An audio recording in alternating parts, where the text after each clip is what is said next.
and this was an Airtel example where you had the woman playing the boss in the office and the wife outside of it.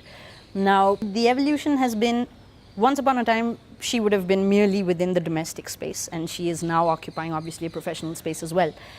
The reason I say it's a double-edged sword, of course, is that it is still incumbent upon this working professional to be the person who returns home and cooks a delicious meal for her husband to come back to.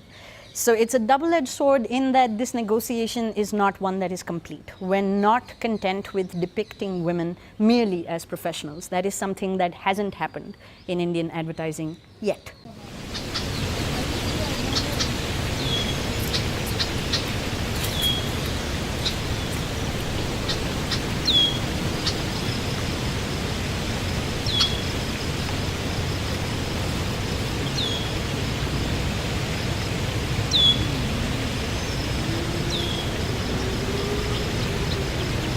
For a semiotic analysis, your field or your site of investigation is literally the outside. We're talking about culture as a whole, and you work from outside in instead of inside out.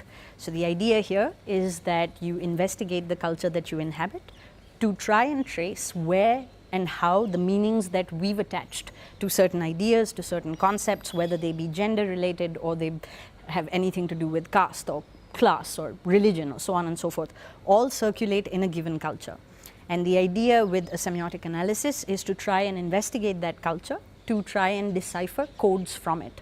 Now, codes is an important kind of principle within this field of research, and we hold that codes can be of three kinds. You can either have a dominant code, aka this is something that the largest number of people at a given place and time will identify as being the reading or meaning of a particular topic. An example of a dominant code would be the governing principle that the woman belongs in the domestic sphere, and therefore a widespread depiction of the woman doing many different things but within the home space. However, codes are not stagnant. Codes are dynamic and they shift alongside societies and changes within them. So you also have two other kinds of codes. You have lapsed codes, codes that once made sense to a lot of people no longer do. This would be, today it would ring entirely untrue to us if we were to hold that the only place a woman belongs is obviously within the home space. And you have emergent codes. Semiotics is a really useful discipline when it comes to identifying what these future codes might be. And the future codes are also the bit that, as marketing professionals, our students can look to identify and then leverage in the crafting of the communication or managing aforesaid communication that they engage with on the other side of MICA.